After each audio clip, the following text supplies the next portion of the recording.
reintegration of Boko Haram suspects back into the society. We're finding a way to curb insecurity.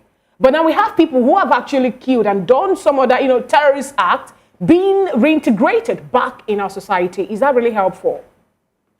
We are all guilty. We are all guilty. Let me tell you, where I was going to hammer on the media and journalism and investigative journalism. Those people that were arrested and taken in handcuffs, leg and hand, and the governor Autumn was crying on TV, and they showed those people being taken to court. Where are they? Where are the journalists that covered it? Where did they move the vehicle to?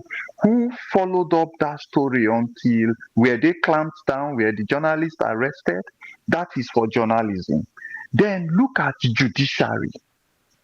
The judiciary has been a very big disappointment in Nigeria. The judiciary itself is the one creating loopholes and escape avenues for criminals in Nigeria. We now have plea bargain. Don't forget.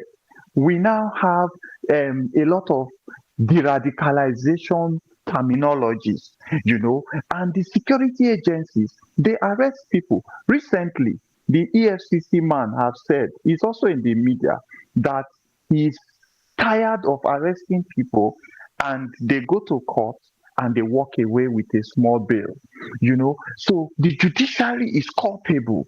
Another area that is culpable is we, the voting masses, the people we vote for.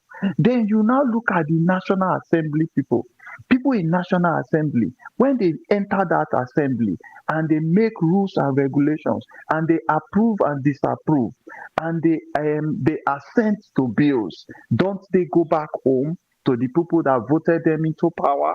If what you are doing there is not favorable, you come back and we'll recall you. There is no recall, there is no agitation, there is no right founding. We are giving peanuts and we keep quiet. The people that die are the military men, the police officers, and unfortunately, these are the guys in the front line, and these are the guys that arrest these people, take them to the government. The government creates a place called de-radicalization. As a soldier, my colleagues were killed, and I am deployed to go and protect the person that killed my colleagues. And I see him being fed with chicken, given red wine, and a better welfare. And the people that were displaced are kept in a place you call IDP camp, where they are raped, they are malnourished, and they are exposed to all kinds of drug abuse situations and all kinds of welfare situations. Now, ask me this question. Who voted the government into place? Who should ask the government to answer questions? Malami went out of Nigeria, came back in the airport. He said he has been given a list of all the people and organizations that were involved in terrorism in Nigeria. He served his tenure. He even tried to become a presidential candidate. And today, he's enjoying his looted funds from government coffers. Nobody's asking him questions. EFCC is pursuing other kinds of people everywhere. Ambassador, it's quite interesting that you did mention this. And I was going to call your attention to statements being credited to former chief of staff. I'm talking about Major General Tukur Burantai, saying that whoever is seeking agitation out of Nigeria should go and throw themselves into the ocean.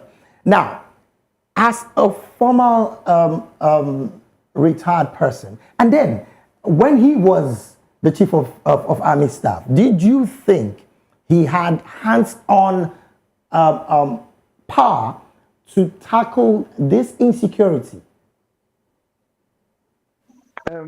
Burata, look, Nigeria, if you are talking about hands-on capability to tackle insecurity, the Nigerian military that I know, give us 2 days.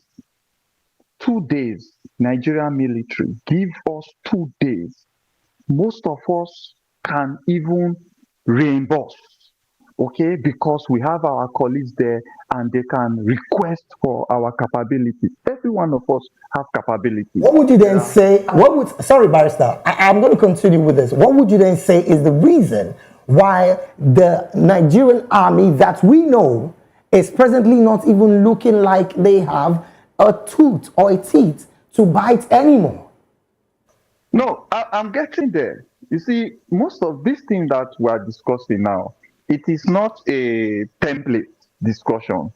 Before you got into puberty, all of these situations have already gotten derailed. Okay, so when Buratai was there, in his tenure, he prepared himself for exit. That's why you see some of them were given ambassador and all that. Some of these things are distraction to the service chiefs that they fail to be institutionalized and professional. Even the SDA, Security Department Allowance, that was supposed to be given to soldiers, what the Buratai set arranged was for it to be paid to their own set as they exited, and they left veterans to be fighting for their own rights. So these are people that do not capture the military as an encompassing body. So whatever they do is to prepare themselves for exit. So I don't enjoy Buratai talking did a about good them. job while he was the chief of armed staff in tackling insecurity in Nigeria? Do you think he did a good job? Recall he was the one who actually moved with the team to go to Nnamdi Kanu's house to raid his house, which also led to the death of so many people. Whatever Buratai did in his time is in record. Okay, to me, there is no military regime that has done a good job or can be able to do a good job when the political system has kidnapped the abilities to take military decisions from them. Every military officer that you see being given chief of army staff, chief of naval staff, has been promoted over his superiors. Now, And his superiors have been retired, and the subordinates are not loyal to him because he serves the political class.